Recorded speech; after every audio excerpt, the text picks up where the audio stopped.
السلام علیکم دوستو، کیسے ہیں آپ لوگ؟ مجھے امید ہے خیر و عافیت سے ہوں گے۔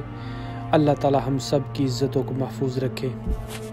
چند آزاد خیال عورتوں کا ٹولہ 8 مارچ کو اسلام آباد میں عورت مارچ کے نام سے ایک مارچ کروا رہا ہے، جس میں اسکولوں اور کالجوں کی لڑکیوں کو بہلا پھسلا کر مارچ کا حصہ بنایا جائے گا اور اخلاق باختہ کارڈ اور بینر ہاتھوں میں تھمائے جائیں گے۔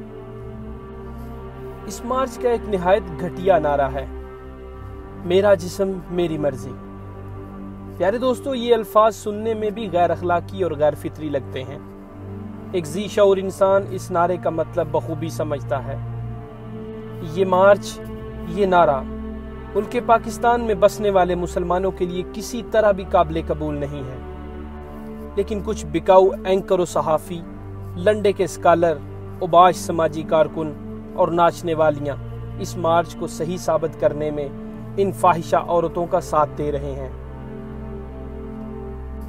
اس ٹولے کا ساتھ دینے والے یہ لوگ وہی ہیں کہ گستاخی رسول کی مذمت میں جن کی زبانیں گونگی ہو جاتی ہیں۔ بظاہر تو یہ آزاد خیال عورتیں، یہ موم بتی مافیا آنٹیاں عورتوں کے حقوق کے لیے مارچ کرنے جا رہی ہیں، لیکن اس مارچ کے پیچھے کیا مکاری ہے، اس کی اصل کہانی کچھ اور ہے۔ میرا جسم میری مرضی۔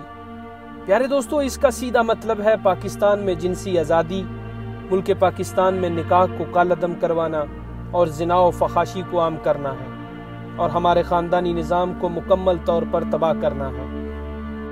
اور اس کام کے لیے NGOs کی آڑ میں 13 مغربی ممالک، جن میں امریکہ سر فہرست ہے، NGO کو فنڈنگ کر رہے ہیں۔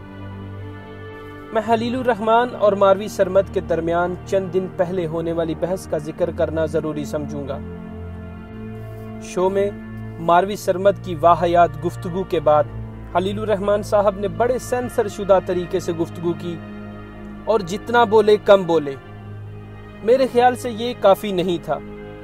ایسی منہ زور، شوہر سے دھوکہ کرنے والی، اسلام و ملک کی دشمن عورت کی دھجیاں اڑا دینی چاہیے تھی، اور شرم آنی چاہیے ٹی وی چینلز کو، جو اس غلیظ عورت کو بلا کر مخالف مہمان کو اس کے ہاتھوں ذلیل کرواتے ہیں۔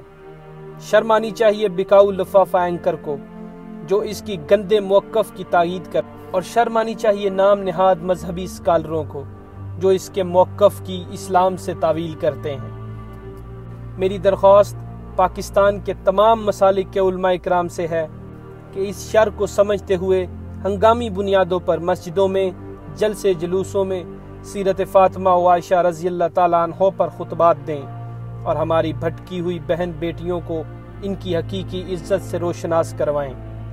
اللہ ہماری ماں بہنوں بیٹیوں کو شیطانی ٹولوں کے شر سے محفوظ رکھے، اور ہمارے پاکستان کو اندرونی اور بیرونی سازشوں سے بچائے رکھے۔